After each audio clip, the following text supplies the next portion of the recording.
Cool. So I can see people are coming in now, so I can go ahead and get started. My name is Connor. I head partnerships here at Koyfin. We also have Rob on the call as well, CEO and founder. He'll be in the background for this call. I'll be leading it. Yeah, giving a wave. If at any point during the webinar you have a question that you'd like to ask, feel free to punch it into the Q&A box down at the bottom. Rob's going to be on hand to give you some answers. If there are any that he thinks would be great to answer live, he'll leave those as well. And I'm going to conduct some Q&A at the end of this webinar as well. But just to get along with the webinar smoothly, we're going to leave all the Q&A from my perspective until the end. And there you go, Rob's in the chat already. So today's kind of breakdown is going to be a high-level summary of what we've been doing at Koyfin. We're going to walk you through the platform. I'm aware that some of you are already kind of active users of Koyfin. But there's always something in these demos that even the most power user doesn't know is there. So we find there's a lot of value in doing them. And we're going to pay particular importance to some of the newer features that we have launched here at Koyfin over the last few months, as well as addressing some of the questions that you kindly sent in when we asked you to when you signed up for the webinar. So I'll go ahead and share my screen and we can just jump right into it. Cool. So as you all know, the first thing you see when you hop into Koyfin is the today's market page. Everything ticks away in real time, gives you kind of a high-level summary of what's going on in markets, from indexes to news to US sectors, fixed income and factors, and some yield data there as well. We can see that the IWM started off this morning pretty great after yesterday and kind of slumped towards the end of the day. Just to address something right off the back, a lot of people ask us if this page is customizable or if we plan to make it customizable. The short answer is no, it's not customizable. The slightly longer answer is eventually we'd like to be able to make this page customizable because we know that people like leaving it open during the day. Some of these things you'll be aware of, so we'll just fly through them. Obviously, market news here, you have the ability to pick individual news items based on specific events or scenarios. And you can also build your own custom feed here as well, where you can add various topics and regions, and those outputs live in this feed. The market movers page is great. It's a scatter plot of anything, all the constituents of an index. We give you a few here, or you can pull in an ETF and we'll pull out all those constituents and you'll be able to see that on the chart, as well as watch lists. So a lot of Koyfin's functionality borrows this kind of functionality here, where you can pull stuff from an index, an ETF, or a watch list. So you're probably going to hear me say that quite a lot. But you can see all the price data ticking away in real time. You see there's 340 gainers in the S&P today. There's about 160 losers. And when it's appropriate, you can toggle that between pre-market, post-market, or you can kind of divide that by sector as well. The watch list, this is an area that we've had a lot of upgrades to in recent months. So we'll spend a bit of time here before we move on. But I'll focus on this top left and I'll go down to this middle and then down here in the kind of individual security analysis I'll come to at the end. So some things that we've been building in the watch list feature that we were really proud of. So one thing, the views in Koyfin watch lists, whenever you build a view like this one, for example, we have some analyst ratings and some price target data here for a random assortment of securities. And if you go up here to your watch list views, you'll be able to change that. So if I'm interested in seeing the multiples for these securities, I've built that view. If I want more of like a portfolio level glance with some custom labels and some notes, I have all that data as well. The good thing that we've just recently launched is import view. So previously, when you started a new watch list, you would have to build those views from scratch. Now you no longer have to do that. So if I go to this watch list, for example, this is just an S&P watch list. I've just pulled all the constituents and added some random columns to it here. I've also imported the analyst ratings and price targets view there that we showed you in the other watch list. And if I wanted to import a new view, I can just go add view, import table view. This is the watch list that I want that view from, or you could pick another one. And I'm going to go pick the multiples view and then import it. And now I have that view for everything in the S&P. And you can filter that by highest to lowest. And you've got all these other columns here as well. So that's something we're happy to ship recently. On the ETF side of things, we I want to say like a month ago or 2 months ago, we shipped point in time ETF valuations. So by point in time, I just mean on a trailing basis and on a forward basis. And you can see here in the ETF watch list, we have all that data. If you go to the column picker and we go to, I want to say asset specific, no financials, and we go to valuation, you can see all the valuation multiples that we allow you to present in a watch list. Now that's really cool, and it was great to add that to the Koyfin platform, but something that we shipped, what week are we on? I believe this week or last week, I'm losing track of time, but basically time series valuation data, and in plain English, it just means that you're allowed to chart that data over time. You're no longer restricted to forward and trailing basis. So we'll come back to the charts a bit later, but just to demonstrate what I mean by that, if I'm in the charting tool, and I type in SPY, for example, we'll load that up. And now with this time series of fundamental valuation, I can pull up a forward earnings price chart for the S&P. Go ahead and make that linear. I can make this line thicker if I want. And the great thing about this kind of data is that although you can transform it like you would with most other things in Koyfin, the data series, you can add statistical bands to it. So if I'm interested in the mean, and we'll chuck a couple standard deviations on there. We'll change the color so we know where they are. So if I'm interested in the mean for this range, if I go 10-year, I can see that the current forward earnings is just shy of 20. Over that period, the average is 18.4. You get to see it over 20 years, 5 years.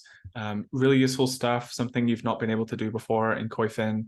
We were really happy to ship that. And obviously, like you would have with all of the other securities in Koyfin, you have the ability to compare those with others. So here's QQQ, here's S&P. I could chuck in a bunch more here to exemplify it, but you kind of get the point here. And we're not just limited to PE, obviously. You have all that data in the watch list that we showed you. You have the same number of kind of inputs here as well. So if I'm interested in the buyback yield or EV to EBIT, for example, on a forward basis, you can pull that up as well and quickly compare that with other securities too. So that's something we've been excited to ship for a while, so happy to deliver that one. And just while we're kind of on the topic of watch lists, I'm sure many of you are aware of it, but just for those that don't know, one of another recent update that we had with the watch list is news. So it might be interesting if I go to the S&P watch list here. If we go to the news button here, Watchlist news essentially aggregates everything from news items to filings to transcripts and press releases. Obviously, this is a bit messy because you've got, I want to say, 502 constituents in here.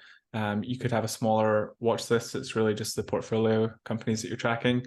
But we're going to allow you to have transcripts pull in here so you can read them in your feed, and this will tick away live during the day. If you've got filings in here as well, I typically turn ownership filings off because they're quite noisy. And you also have a lot of flexibility with respect to news as well. So if I go up here and turn news on, again, something I usually turn off during the day, I'm not a heavy news reader, you have the ability to kind of customize what level of news that you want. So if it's industry specific or particular corporate events that you're focused on, you can null out all of the other things and just focus on those to kind of improve that signal to noise ratio. So just going down a little bit more, another feature of Koyfin that benefited from the import view feature is the screener. We can go over what the screener does in just a second, but you'll see here I have an output from a dividend screen. I've been able to import that analyst ratings view here with some price target data. And if I wanted to pull something like the multiples view that I had on a watch list, I can do that pretty easily here as well and sort through all the data.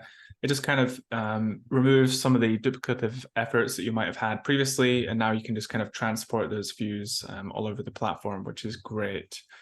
Just while we're here, Koyfin Screener, sure many of you have used it. Truly global. I think we have just over 100,000 stocks here if I filter for all of the trading regions. Yep, there we go, 100,500. And like you do in most other areas of Koyfin, you're allowed to filter by the whole library of data series that we have. I want to say there's thousands of them, anything from kind of financials to asset specific or security level information, or you have the search bar at the top here as well. If you want to find out the kind of CAGR for total revenues on a trailing basis, you can open that up and search for companies with a specific 10-year revenue CAGR, and you can add a bunch more filter criteria in there as well. And with each filter criteria you add, you're going to reduce the size of the output. So right now it's about 29,000 stocks. I don't know about you, but I don't fancy sifting through that number of stocks. So you probably want that to be closer to, maybe 100 or below. So great screener, truly global, something I use very often. While we're up in this top left-hand side here, one of the other features that we shipped recently, which I'm sure some of you have had the chance to get your hands on, is model portfolios. So some of you are asking about kind of Koyfin's roadmap for features. Model portfolios was like one component of that, and we shipped it, and we still have some improvements to go, like V2, V3. We got a lot of great feedback from the core user group that's using that, and we have some great stuff to do there. On the other side of that, we're thinking about other portfolio tools, which I'll get to after I just quickly walk through model portfolios. So model portfolio, in a sense, the kind of cohort that was asking for this, or was the kind of advisor persona that uses Koyfin. Model portfolios is something in our daily workflow, and we previously didn't have it, and now we do, so that's awesome. Model portfolio, if I jump into one that's interesting that I've created recently, we can go share cannibals. So for those who don't know, a share cannibal is just a company that consumes a large percentage of its outstanding share count over time without dilution. Warren Buffett likes these stocks.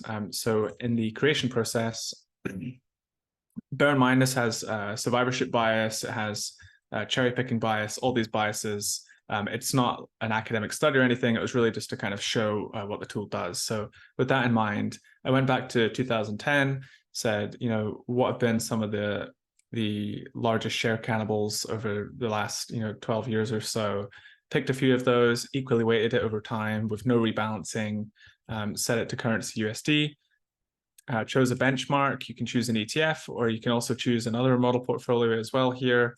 For this one, I decided to compare it to the Magnificent Seven, the Big Seven in the S&P, and then we equally weighted everything, hit save, and this is kind of what the output was. And at any point, you can go back in there and tweak that.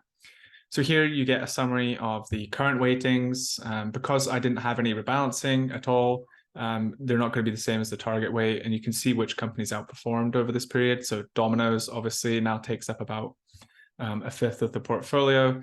FICO as well had a great decade, so that's organically concentrating. And then some of the laggards you'll see have smaller percentages.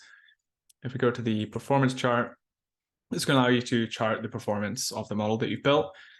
Share cannibals actually performs pretty well against the S&P, but because we're benchmarking it against the Magnificent Seven, who are apparently just indestructible, it looks like the performance is a lot worse. But if I was to change the benchmark, share cannibals would be way ahead of the S&P. But yeah, you can change the time region here as well, and you can also show rolling annual returns for specific periods as well.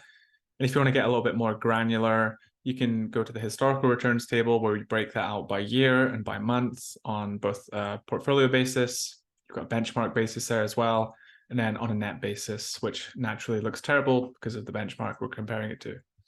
Risk metrics, my favorite section. This just kind of breaks down the drawdown history of the model over time and how that compares to your benchmark. We have a bunch of metrics in there that you can see, from Sortinos to Sharps to upside capture ratios. Really useful for kind of testing things out there as well and seeing how the model would have performed in a stress test. So just before I move on, I alluded to the fact that we're thinking about more portfolio tools. So while model portfolios is maybe something that's more of a use case for an advisor, everybody has a portfolio and everybody tracks the portfolio on the individual level. So I won't give too much away today, but that's something that we've been thinking about recently, and we're in the process of working on. So hopefully we have something to tell you a bit more about that in the coming months. The dashboard section down here in the middle now.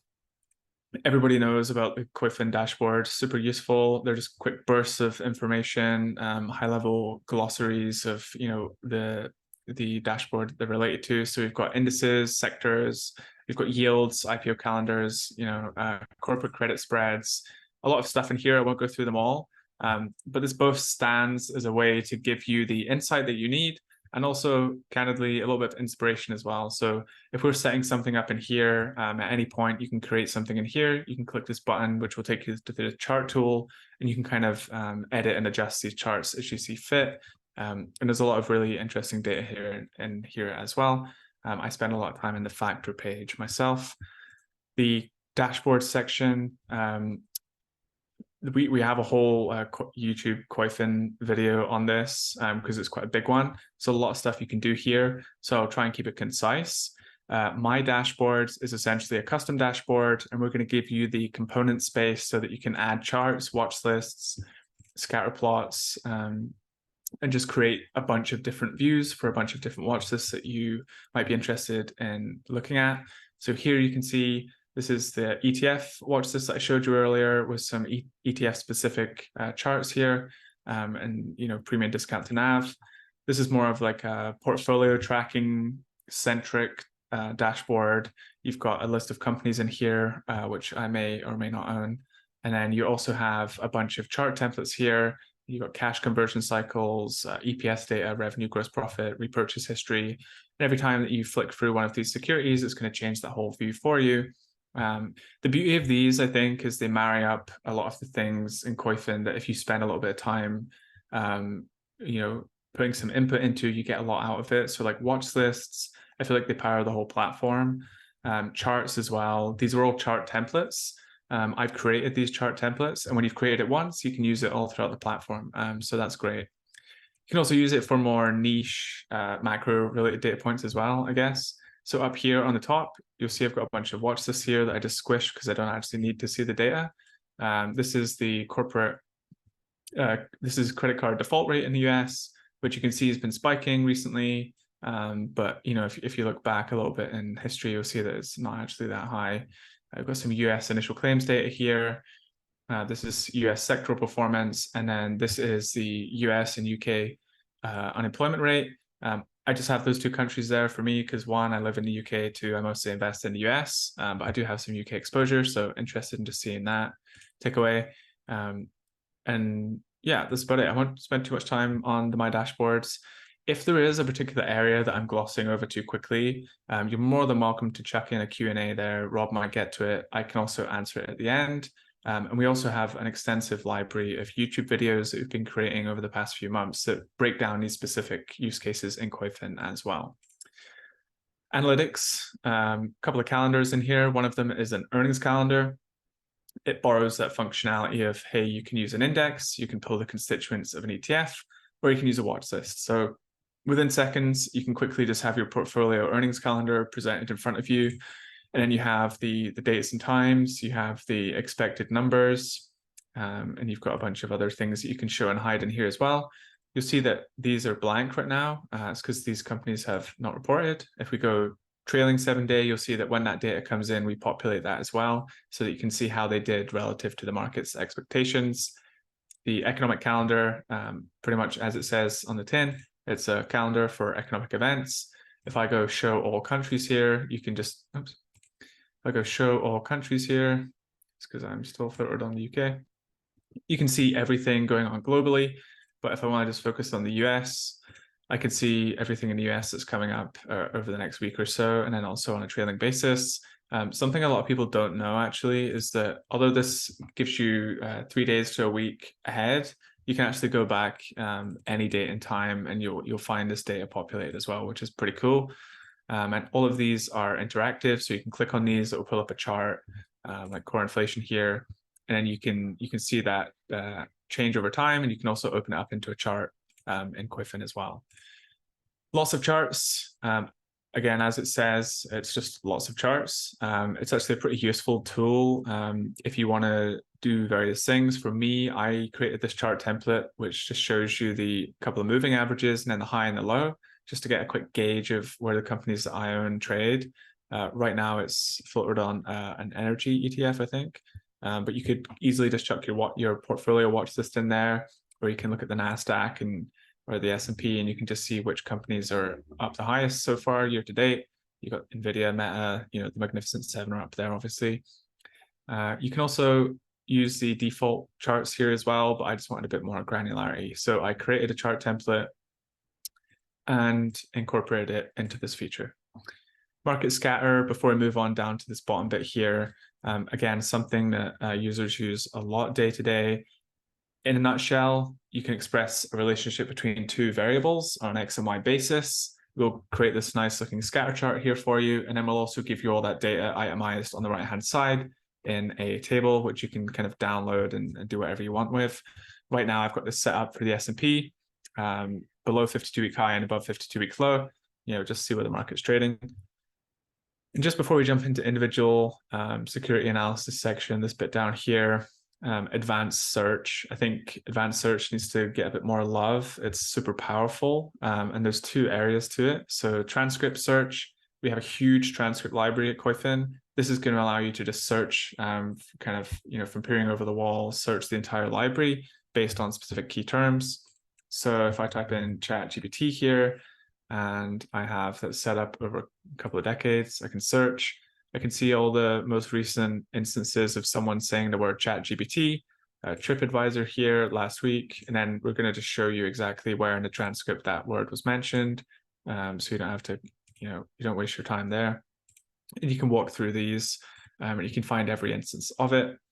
Security search, which is another aspect of advanced search, is super useful as well. We have thousands of data series in Koyfin, and if you're ever unfamiliar with the nomenclature, this is particularly true in kind of macroeconomic data series. You might not be aware of what the ticker is, or what the nomenclature of the specific, Federal Reserve term for some obscure piece of macro data is.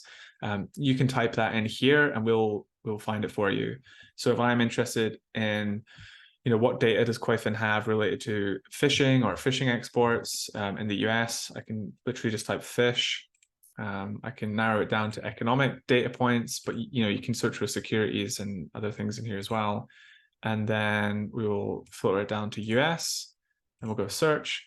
And now here is all of the Koyfin data series in the US that have the word fish in it that are an economic data series. And if the thing I'm looking for is in here, great. If it's not, email us and we'll try to get it thrown in there for you. So now just down to this last area here, before we jump into Q&A, this bottom section is largely where you go if you want to do some deeper analysis into individual names, and it begins with snapshots. So for the purpose of this webinar, we can just pretend nobody knows what Apple is. If I didn't know what Apple was, I would come into the snapshots, get a high-level overview of what the company is. You have a chart up here, and this is a price chart. You can change it to normalized, or you can add in a chart template there as well. Cash flow and capex, like you could view this as well if you wanted to. Every time you open up a security in this page, we give you some key data, some performance returns, some high-level valuation stuff, and support estimates. The description tab will then get a bit more granular, tell you a bit about what the company does, give you some more key data, and some kind of profile data as well, like the ISIN and the country of origin. Percentile ranks is a really interesting snapshot unique to Koyfin. In plain English, what it's showing you is where a company trades in relation to its own history, its sector in the country that it trades in, and then also the country that it trades in generally. And you can change this by region or global. And here you can see valuation multiples. We also give you margins and leverage and stuff like that as well. And we can see here that Apple trades, let's just call it 29 times forward earnings. So relative to its own 20-year history, that's in the 77th percentile, so reasonably high. Relative to the sector it trades in the US, it's in the 60th percentile, pretty high, but not as high as where it trades relative to itself. And then versus the US as a whole, it's in the 83rd percentile. So you can change this to 10 years as well, might be slightly more relevant depending on the company. Interesting thing you can devise here is, apart from just kind of saying, oh, Apple's expensive, if you scroll down a little bit here, you can see that gross margins are in the 100th percentile. So in other words, they've never been higher. They're currently at all-time highs for gross margin. So I won't be the one to say this, but maybe someone could kind of deduce that, maybe Apple deserves a slightly higher multiple, given that its margin profile is, doing a lot better than it has done over the last 20 years. It's in the upper percentile. Does it deserve to trade at 30 times earnings with its kind of revenue outlook? I don't know. That's for you to decide. It's not my job. So Apple, kind of high on the percentile basis, but just to show you the perspective, if you go to PayPal, if you want to see something that looks like it's trading like it's going out of business, you can see that for PayPal, all of the percentiles are, rock bottom.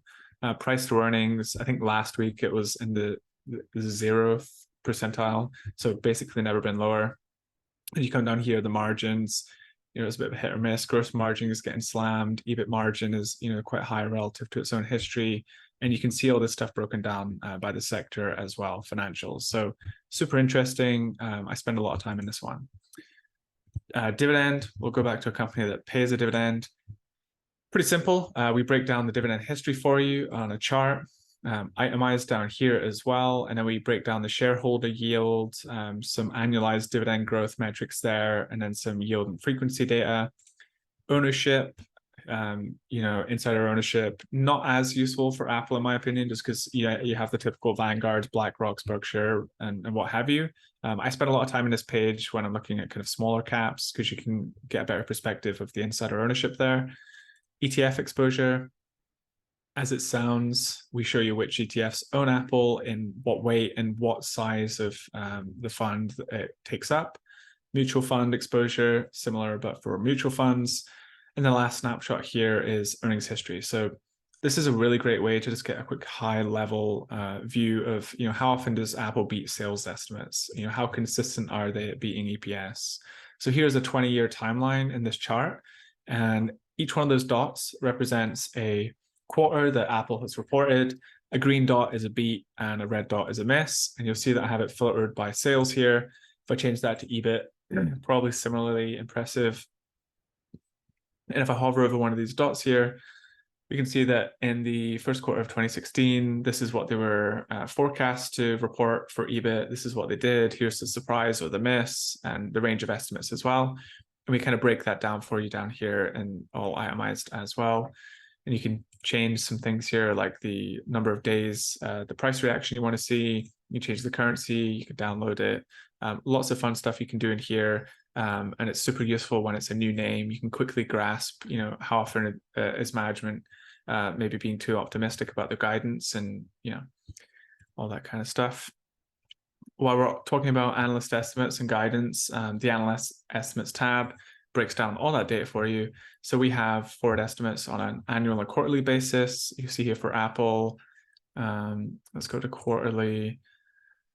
The December quarter will be an interesting one. I believe off the top of my head, it's forecast 1%. Yeah, so here we go. Here's all the actual data going back a little while. And then the grayed out ones are indicating that it's kind of expected.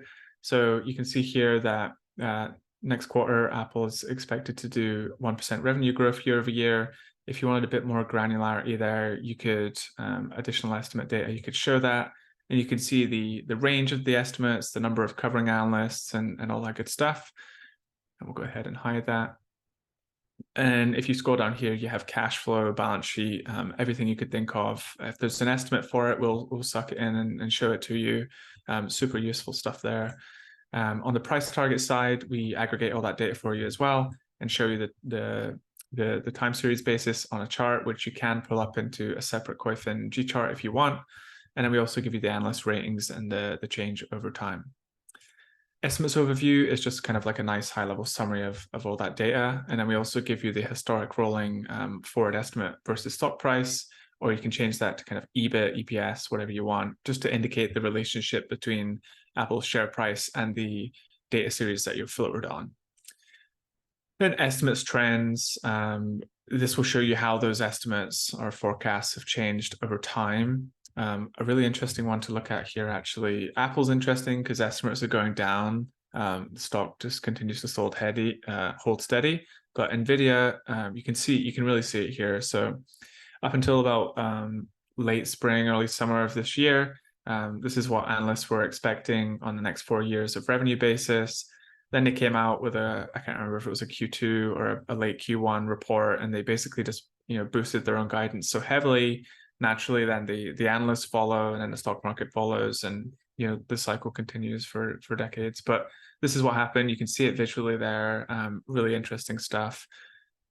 It's a great thing to screen for as well if you're looking for estimates revisions that have happened within like the last 3 months, particularly during earnings season when you might not have the chance to catch every earnings report that you're trying to find. That's a great way to find out companies that have had their earnings or revenues or whatever metric you pick revised upwards quite recently. So financial analysis and use transcripts and filings. So globally, we pull in all the fundamental data for the 10,000, 100,000 or so stocks that we have, and we present that to you in a nice itemized format. Income statement, balance sheet, cash flow, multiple solvency, profitability, ratios, all that good stuff. We present it to you like this. These templates are already pre-made. You can play around with them and tweak the currencies and the settings, the precision, millions, billions, all that good stuff. For me personally, I do like the income statement presented like this, but I wanted more of a granular view. So I like having the margins broken down. I like having the year-over-year growth rates broken down in a bit more of a granular fashion, all on one page. So this master view is actually a template that I created that just kind of breaks out some of those income statement items a bit more for me, because that's how I like to view it. What we're looking at Apple here, really want to view that in billions. Yeah, and you can kind of scroll down here, and I just place things in the order of importance that I want to see them when I'm looking at a financial statement. If you do want to just go straight to the financial statements, you could certainly do that. For US companies, we suck in all the filings straight from the SEC. So if I want to read Apple's 10Q, I can just jump in here. I forgot that we're actually filtered on NVIDIA, but same rules apply. I can go in here and read all of NVIDIA's statements. We have proxies and material news releases and press releases here as well. We have a separate feed for it. In the little news components around Koyfin, like in the news tab and the snapshots and the watchlist news, we'll kind of bundle press releases and news together, but you have separate feeds for them here. And then we have a news tab here as well. And then transcripts, we have a huge transcript library, and we don't just pull in the quarterly earnings calls, we also pull in analyst days, investor presentations, special calls. Like here's one that just came in today, which is the 15th, special call for NVIDIA. And you can read through that, you can annotate it, you can highlight specific search terms. Like if you're interested in every time someone said the word computer, you can just type that in, it'll take you to it. And yeah, that's pretty great. And the last area, which I always refer to as like the hotbed of activity in Koyfin, because it's just such a popular feature, is the charting tool. So you'll see here that this is just a default template that I jump into with some moving averages, but we give you the ability to create kind of whatever view you want, whether it's fundamental, technical, whether it's for equities or ETFs or funds. So to demonstrate that, let's go ahead and go on Apple here. If you're looking for a quite robust kind of 0 to 1, how to 101, however you want to refer to it, for charting tool in Koyfin, we have a great YouTube video. The host is really great for that one, called Charting Masterclass. I would definitely recommend checking that one out. It's 30-45 minutes long, but it'll take you, from 0 to 1. And it'll give you a lot more granular insight than I'm going to give you today, just because we could spend an hour in this tool. Because it's got a lot of stuff to it. So I'm going to pull up total revenues here. With the click of a button, I can just turn that into a bar chart. I can change the color. I can change the color of the labels. I can transform this data to show year-over-year growth instead if I wanted to. And I can also add statistical bands like we saw in the ETF valuation chart. I don't know that I'd really want to add many statistical bands to a revenue chart, but there you go. If you want to overlay data onto that as well, like the gross profit margin, for example, what we on a trailing basis, and we can push that up so that it shows in the same chart. Something I like doing, or you can split this into a separate panel if you want to view it that way. But if you have like a line over a bar, something I like doing is making the color of the bar slightly lighter so that the line shows up a lot better when it's kind of over it. So then we'll go linear as well. So you can see like revenue and gross margin there. But typically for me, I'd like to view them on a separate panel. But yeah, so you can view that kind of data there. And again, like we showed you in the ETF valuations, You could take a PE or a whatever it is, you can chart it, and you can add a bunch of securities in here and compare them. Yep, Starbucks, Apple. The good thing is when you've created a view that you like seeing, that you either want to transfer over to a dashboard or you just want to see it quite often for a number of securities, you can just create a template. So you would go save, you go to save as, you give it a name, and then if you give it a sensible name, you'll be able to find it again. So I can go to one that's interesting. Here's repurchases. What this basically shows is the quarterly kind of numerical amount of repurchases that the company's done. Then it's just the nominal share count over time, and then it's also the rate of change. So if we change this to 10 years, we can see that over the last 10 years, this is how much stock Apple has repurchased. I could change that to trailing if I want to, and they've basically eaten up 38% of their share count. Because this is a template, when I change the security, it's not going to remove everything that I've built to create because I'm filtered on that security. So I'm going to change that over to meta, and I can just see the same thing. And it's nice. And if I want to transition over to something else, like BC, cash flow and CapEx, for example, I can just quickly pull that up there. And if I want to change that security again to Chipotle, we can pull up that data as well. And you can create these templates for kind of macro related data series as well. It doesn't always just have to be equity and fundamental based, or you can create, you see that credit card default rate, that was a template that I created. Or if you have companies with inventory, you can create like cash conversion cycles, and you break out each of the components of that as well. And if you ever want to share these charts, you can press share, and we kind of create a template for you. I personally always jump into customize because I have a bit of OCD and I just like charts to be square. So I changed the dimensions there. Usually I will get rid of the security name. I usually get rid of the price. I'll change the labels just to show value only. I usually make the labels a bit bigger, and the title as well. So I'd probably reduce the size of these, but I would create something that I like to view it, a way that I like to view it. I could also add a logo and a title up here as well.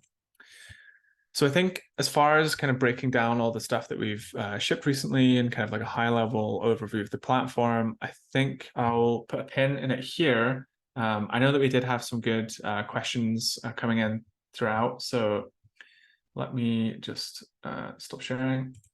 We can jump in and have a look at the Q&A. Hey, Connor, we had a question on how to create a news widget in my dashboards and filter it only for one company. Can you show maybe how to do that? Sure. It'll be a good chance to kind of show the dashboards anyway. So if we're in dashboards, first thing you want to do is create a blank template. We give you a bunch of templates here. So if you want to see like news and scatter plot, like you can easily just play around with those. But just for the sake of this, we'll go into a blank one. You see that here we have a bunch of components. I usually start with a watch list table because if you want to pull news, you need a basket of companies to pull news for. So let's go ahead and add a watch list, and I'll just make that pretty small. And you can change all your views in here as well. So let's go analyst ratings and price target. Let's just say this is a bunch of companies that we own.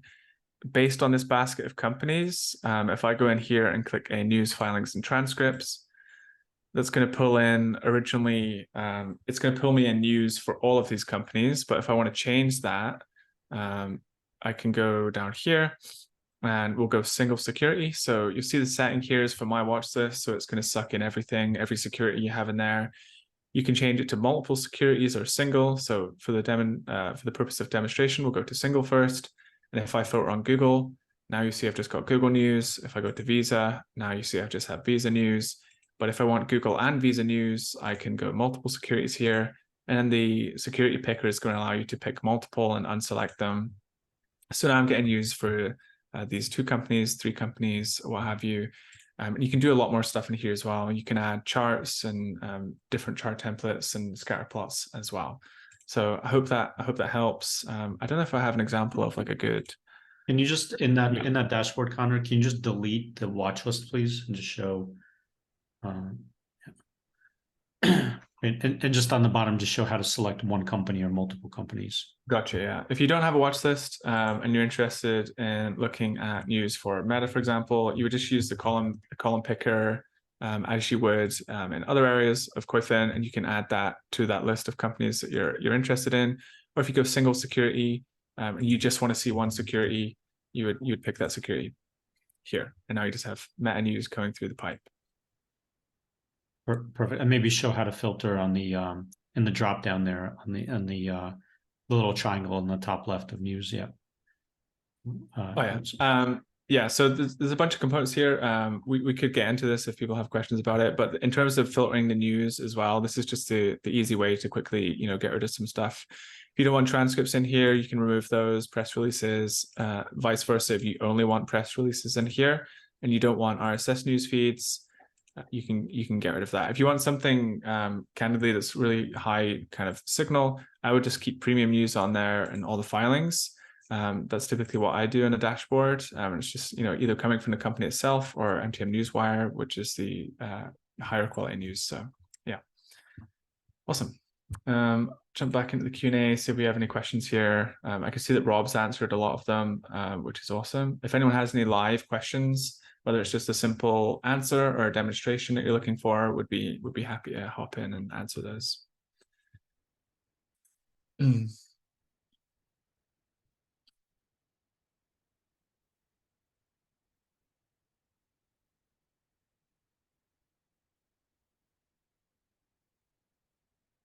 Okay, well, it looks like we don't have any questions. I'll give it just a couple more seconds. If anyone wants to raise their hand and ask the question live, you're more than welcome to do so as well. But failing that, yeah, oh, there we go. Watch this. Can I group the list? Yes, I'll just quickly demonstrate how to do that. So in a watch list, thank you, Anthony. In a watch list, you have we'll go to this one here. It's a bit more interesting. So in a watch list, you have the grouping function here. So depending on, there'll be a bunch of default ones that you have. So we give you like industry, asset class. But you'll see here in this watch list, I actually have it set up with some custom labels. So this is just a label that I gave a color and assigned a name to. So I can actually group by that. I've called it type, which actually should be called asset class. I can group by that. I can group by category, country, IOC, US, Canadian, French, UK, United States, industry as well. You can group, and then you can kind of hide these items as well. Really useful if you have a huge list of securities in your watch list, like the S&P. So if we group by sector, now we have like healthcare. We don't want them. We don't want consumer discretionary. We don't want, and you can just kind of flick through them that way if you just want to look at a particular sector. Or whatever grouping nomenclature that you want. Dynamic grouping, how to group by intraday variable. So dynamic grouping, correct me if I'm wrong here. I could be saying the complete opposite thing, but dynamic grouping, I'm going to assume is like grouping for data sets within the watch list and within the grouping that you've kind of set over the watch list. So if there's intraday things, I don't think I have any intraday columns up here, but if it's kind of total returns one day, let's just pick that out. Price change or price change one day. So yeah, you can quickly, this is dynamic. This is taking up real time. If I wanted to see who's winning in the S&P today, I can do that. Who's losing very quickly. So I think that's what you mean by dynamic pricing. Correct me if I'm wrong, but yeah, you can do dynamic grouping. How about introducing options open interest? So options data more broadly is kind of a use case that we don't really serve at all on Koyfin today, but it is one that we want to serve in the future. So it's not on the immediate term roadmap, but I would say like sometime next year, we're going to be looking at getting a broader set of kind of options, data options in there as well. Margins, ratios, free cash flow, operating cash flow, SBC margin. Do we have those margins available? So the short answer is yes, for the most part. There are some margins like specifically stock-based comp margin. We don't have that as like a native data series inside of Koyfin, but you can create it using a custom column. So if there's ever a margin that you feel we don't have, like whether it's rule of 40 or some other metric that you like tracking, if you go to column picker here, and you go to custom columns and formulas, you have a choice of adding, labels or text boxes or numbers, so you can put in like price targets for yourself or whatever it might be. But for this one, we're going to use formula. So if let's just call it stock-based comp margin. So if I'm interested in stock-based comp margin, which I'm going to assume you mean as a percentage of revenues. So if we go comp, if we go compensation, we'll go cash flow, we'll go last 12 months, and then we'll go revenue, and we'll go last 12 months as well. So there's the two data series we need for the equation. All we need to do is express it as one over the other. So A divided by B, and it's going to be a percentage for us. And we can go ahead and create that column. We'll click it. We'll click it and it will work. There we go. And now we're calculating SBC margin, and you can kind of, again, group by the highest to the lowest and all that good stuff. Do you plan to, and for free cash flow margin as well, the other part I want to add to that, there are some margins specifically, like normative ones, like R&D as a percentage of revenue, or like kind of operating expense items as a percentage of revenue. We're actually in the process of adding those to the platform now. So if you ever do have something you want, please reach out to us. Although you can build it with a custom formula, we'd much rather have it be a native piece of data in the platform. So yeah. Do you plan to add natural gas benchmarks like TTF and JKM? I personally don't know. I feel like maybe Rob might have more of an insight in there. If you want to jump in for those two benchmarks specifically, I'm not too sure. Do you have any thoughts there, Rob? Yeah, just very specialized commodity benchmarks that probably aren't super high on our roadmap. Okay, awesome. Okay, Alberto, is there a way to plot actuals and consensus? It seems not. So yeah, the actuals and consensus data is available on charts. So I'm still scaring my screen. There we go. So Chipotle, for example, we'll just take it to a blank data series. If you go here, analyst estimates in a chart, you can plot ratings, you can plot the number of buy ratings, the average buy rating or the average analyst rating, forward estimates, either kind of as a number or as a growth rate. So go forward estimates here. What's something that might be interesting? So go EBIT consensus average or year one. You can see that how that's changed over time. We can go EBIT consensus average year two as well. So year two, first unreported fiscal year, which for Chipotle, I assume is going to be this year. And then, FY2E is going to be 2024. So you can plot all this data as well. Analyst estimates, and let's go ratings, I think down here. And you can also like plot the average rating over time as well. Specifically for this kind of use case, we have a video on YouTube that we posted about a month ago, specifically for analyst ratings, consensus data, how to get the best out of it on Koyfin. And there's a big section of that video where we show you how to chart all of that stuff as well. And if at any point you're kind of in these pages, most of them you can kind of pull them into the charting tool as well to give you an idea of how you might do that yourself. Hey Connor, do you mind just going and showing the data series in the G chart? That is that's the actual asset specific. I don't even know if you know this is a very hidden one. So it's if you do EPS actual versus right there. So that'll actually plot the actuals versus the consensus. Oh yeah, this is in the earnings. I want to say the earnings history. Yep. The earnings history. Yeah, that's interesting. So even me, I use the way I actually get this data on a chart is usually I go to the snapshot and then jump into the chart tool from there. So even me's learned something new today. So you can pull all of that out there. I didn't pose. Michael says I didn't pose. Didn't make Watchlist group sufficiently. My bad. I want to avoid seeing the full list. Oh, you want to avoid seeing the full list? Watchlist get too big for dashboard. How do I filter what shows by intraday dynamic data? Maybe Rob already answered. Dashboards need to be very, very targeted and small, only decision-making data. Too much renders at low value. I think the answer to your question might be to filter your watch lists to set up independent dashboards to do specific things. So a lot of the dashboards I showed you had kind of a bigger watch list where there's like loads of data on display. If you want like a master watch list, which maybe has all of the sectors that you're watching, but you want to build a dashboard that's only for, one component of that watch list. Something you could do, if you have a bigger watch list, you could duplicate that, maybe not 500 constituents, but if this was your list, you could maybe duplicate that watch list and then pull out, we'll go ahead and do it. So Picasso Cap 2, you can call it something like, I don't know. And then you can pick out the certain sectors or areas of that watch list that you don't want. Like, let's just say these 4 randomly.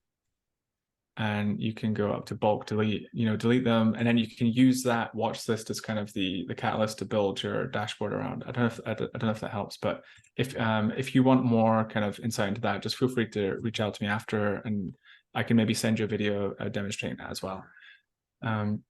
Cool. Looks like we don't have any other Q&A. I'll just give it a sec in case any last ones fly in.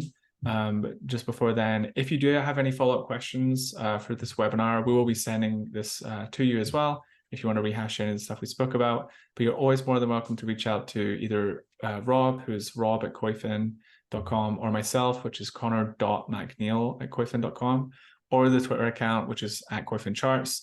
We'll get back to you. And we can help you out there. So the Twitter account in particular is very responsive, and it always gets piped back to the team. Cool. Thank you, Jonas. If there's no other questions, I'm happy to let everyone get on with their day. Appreciate you taking the time out of your day to kind of listen to us today as well. And I'm sure we'll see you in the next webinar. Thanks, everyone.